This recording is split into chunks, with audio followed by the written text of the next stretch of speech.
Oke, assalamualaikum teman Aslam. Jumpa lagi bersama saya Adin dan masih tetap membahas seputar gangguan asam lambung dan di psikomatis.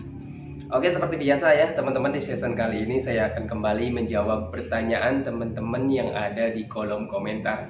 Seperti apa pertanyaan dan gimana pembahasannya? Simak videonya sampai selesai.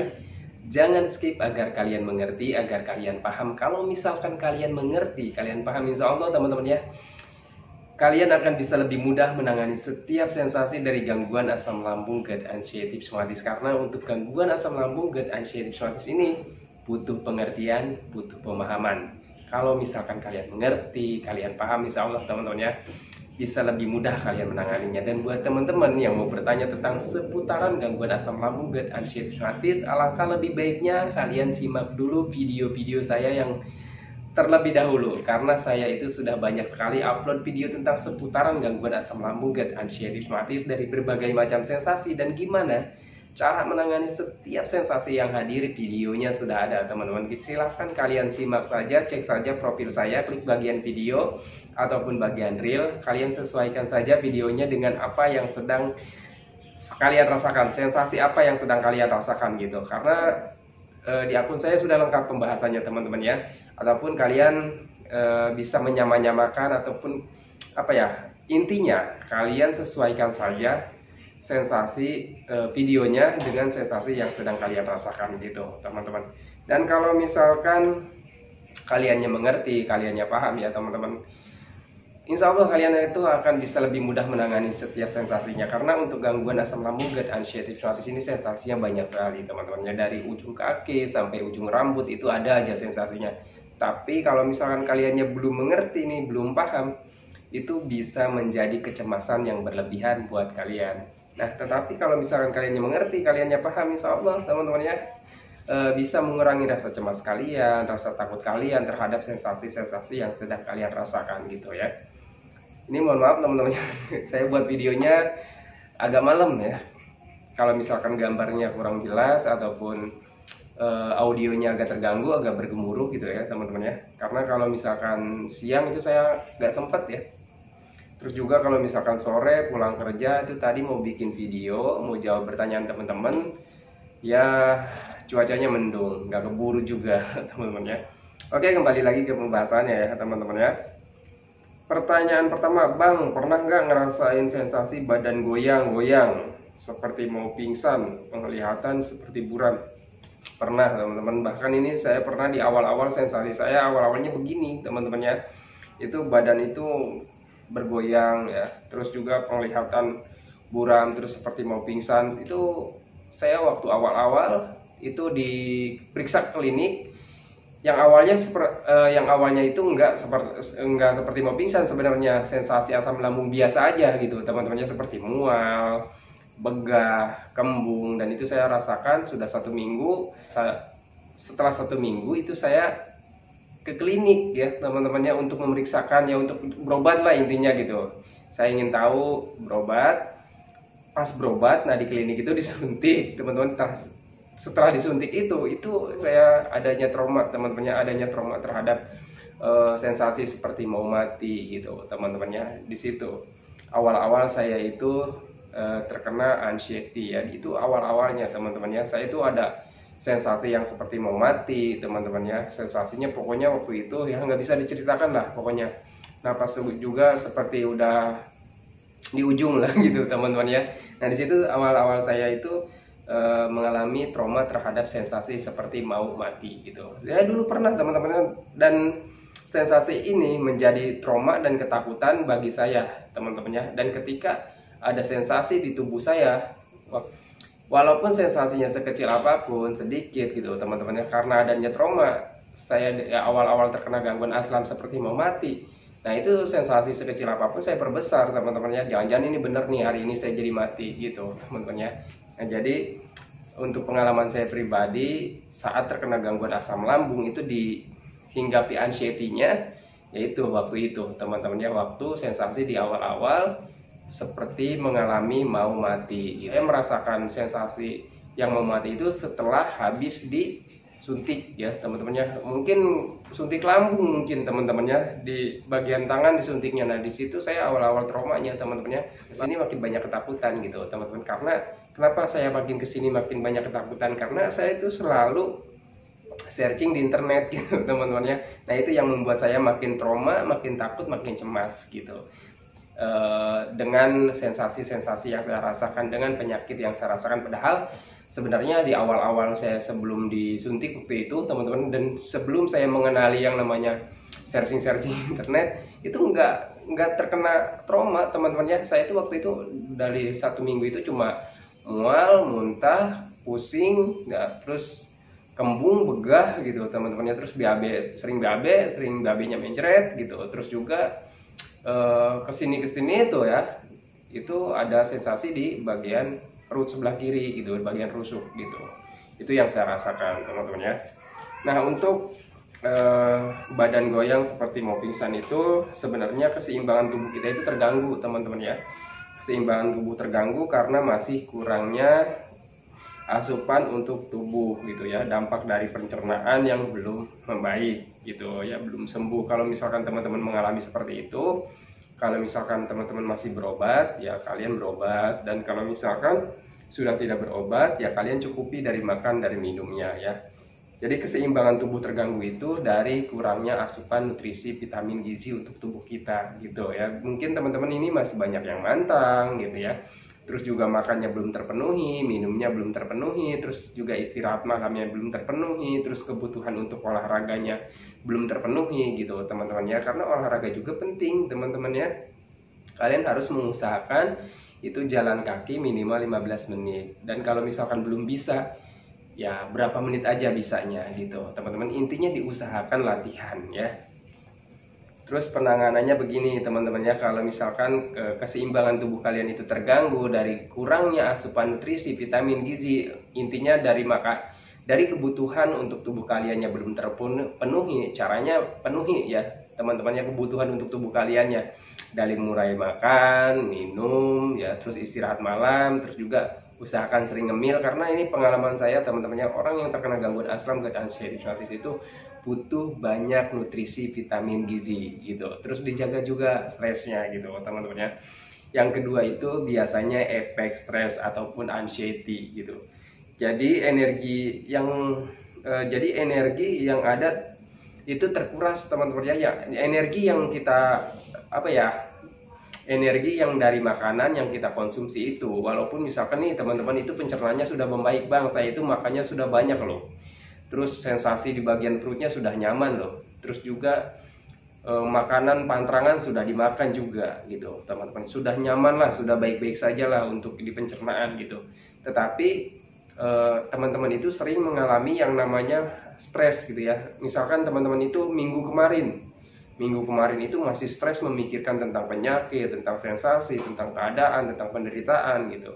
Nah dampaknya hari ini ya, kalau misalkan teman-teman itu sekarang masih yang mengalami yang namanya masih kelayangan, terus juga keseimbangan tubuhnya terganggu, nah itu mungkin saja dampak dari kemarin-kemarin kalian itu masih mengalami stres, masih mengalami depresi, masih mengalami pemikiran-pemikiran negatif, masih mengalami ketakutan-ketakutan gitu. Dan efeknya hari ini, dampaknya hari ini bisa seperti itu teman-temannya. Untuk orang yang terkena gangguan asam GERD anxiety itu mungkin kalian stresnya minggu kemarin, tetapi dampaknya bisa hari ini gitu teman-temannya. Karena begitu memang ciri khasnya gangguan asam GERD anxiety memang seperti itu. Tetapi dan sebenarnya untuk orang yang normal juga sebenarnya seperti itu, cuman orang yang normal itu cuek aja gitu teman-temannya.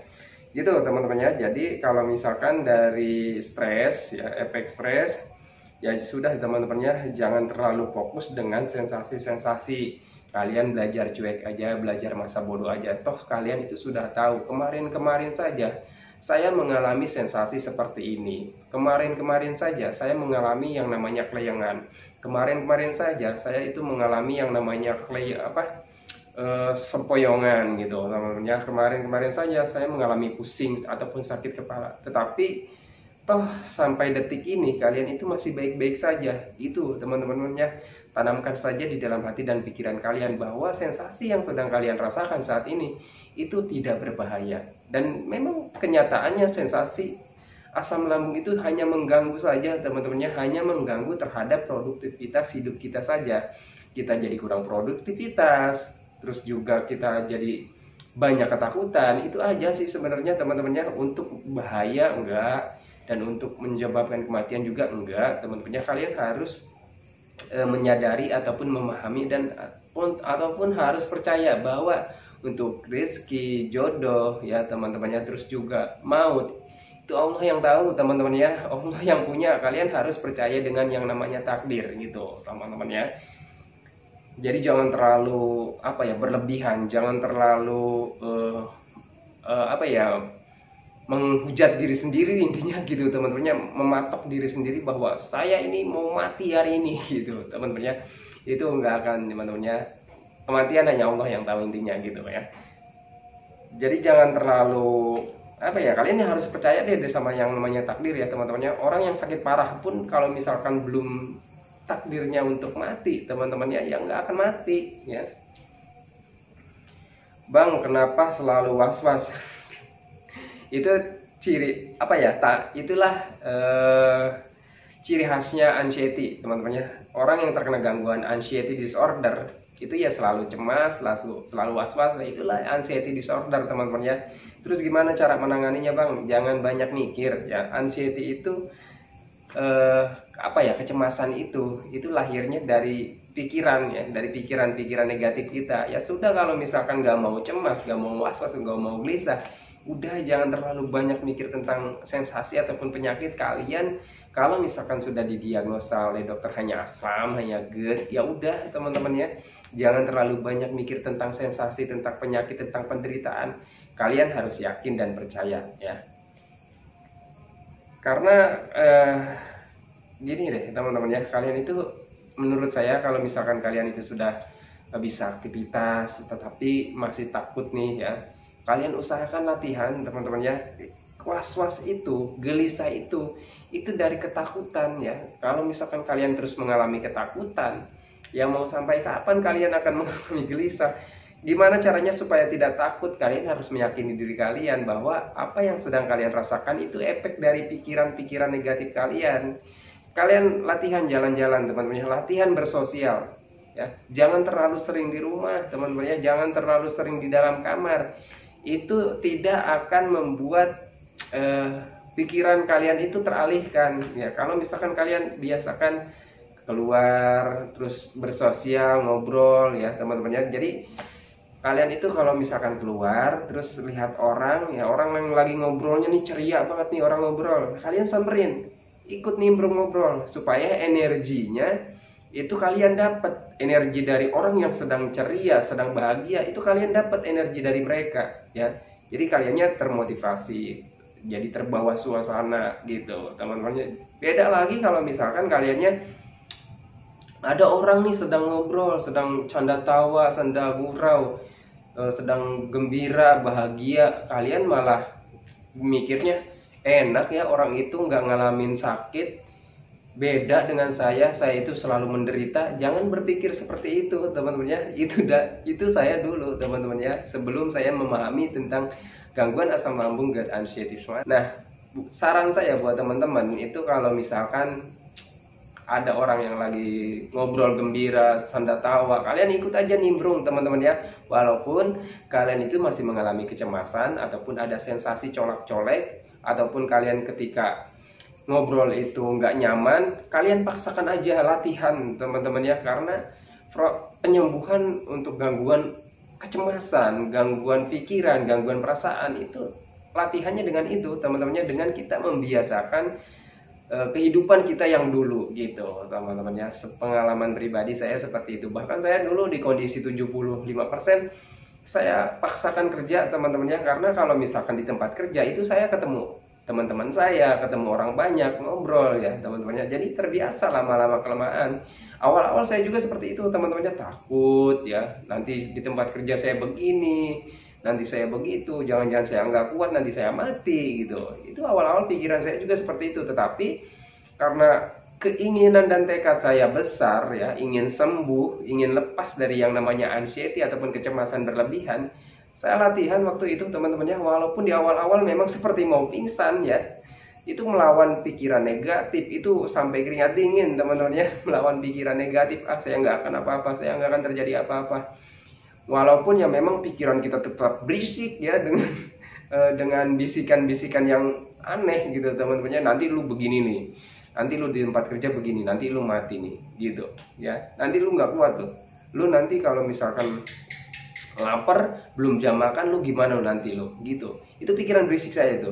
Tetapi karena tekad saya kuat waktu itu, nggak akan terjadi apa-apa. Kalau misalkan saya lapar, saya makan aja, saya ngemil aja teman-teman ya, saya minum aja gitu. Saya selalu memotivasi diri saya sendiri teman-teman ya, nggak ada yang tahu, nggak akan ada yang pernah peduli pada kalian teman-teman ya, selain diri kalian sendiri. Nggak akan pernah ada yang support kalian, nggak akan pernah ada yang ngerti perasaan kalian selain diri kalian sendiri gitu teman-teman ya. Karena sembuhnya untuk gangguan asam gut anxiety disorder ini tidak ada obatnya ya. Anxiety itu menurut saya tidak ada obatnya. Obatnya apa? Hanya diri kalian sendiri teman-teman ya. Kalian sendirilah yang akan bisa mengobati perasaan kalian gitu teman-teman ya. Sepengalaman pribadi saya seperti itu teman-teman ya. Terserah orang lain mau bilang apa, intinya sepengalaman pribadi saya memang seperti itu. Saya nggak pakai obat, saya nggak pakai herbal teman-teman ya. Walaupun memang di awal-awal saya sering berobat, herbal, tetapi ya hasilnya ya begitu-begitu aja teman-teman ya. Karena apa? Pikiran lah yang mempengaruhi kita. Jangan pernah biarkan pikiran kalian yang menguasai diri kalian gitu teman-teman ya. Ubahlah mindset kalian dari yang sekarang serba takut, ubahlah jadi serba berani ya. Di awal-awal latihan, intinya kuncinya latihan aja teman-teman ya. Memaksakan ya, yakin kok nggak akan terjadi apa-apa. Walaupun kalian takut mati, nggak akan mati teman-teman ya. Kalau misalkan belum takdirnya kalian untuk mati, nggak akan pernah mati ya teman-teman ya. Kalian harus percaya dengan takdir ya. Kalau misalkan harusnya kalian mati ya, harusnya dari dulu kalian udah mati ya, dari awal-awal sakit gitu teman-teman ya. Karena di awal sakit terkena gangguan asam itu luar biasa sakitnya gitu teman-teman ya. Oke, selanjutnya napas seperti terganggu. Memang ya di awal-awal apalagi ya teman-teman ya, itu pernapasan itu memang seperti terganggu teman-teman ya. Itu biasanya pernapasan itu respon tubuh kita. Karena apa? Tubuh kita itu dengan mode waspada. Tubuh kita itu mode apa ya? Mode pertahanan teman-teman ya. Tubuh kita itu selalu bertahan ya. Karena apa? Karena mikirnya kita itu dalam situasi yang bahaya. Jadi ya apa ya, jadi kita itu harus mode bertahan. Itu pernapasannya memang seperti itu. Itu bentuk respon tubuh gitu teman-teman ya. Pernapasan itu salah satu bentuk respon tubuh juga. Itu yang pertama. Terus juga mungkin dari asam lambungnya ya. Asam lambungnya nggak stabil, terus juga banyak gas ya. Karena gas itu kan sifatnya menekan, mungkin saja karena lambungnya penuh oleh gas ya, jadi tertekan ya teman-teman. Jadi pernapasannya seperti terganggu, seperti sesak. Kalau misalkan kalian seperti itu, keluarkan gasnya. Gimana cara mengeluarkan gasnya? Sering minum air hangat pelan-pelan ataupun dikompres ya teman-temannya. Dikompres pakai air hangat ya, dimasukkan ke botol kaca, kalian digelinding-gelindingin aja di perutnya gitu teman-temannya. Nanti biasanya terkeluar ya lewat sendawa ataupun buang angin. Biasanya seperti itu teman-teman ya.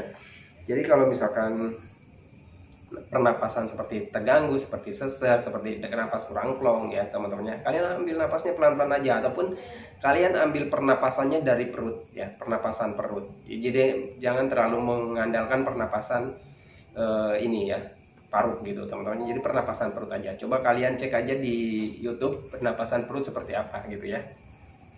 Oke, lanjut ya.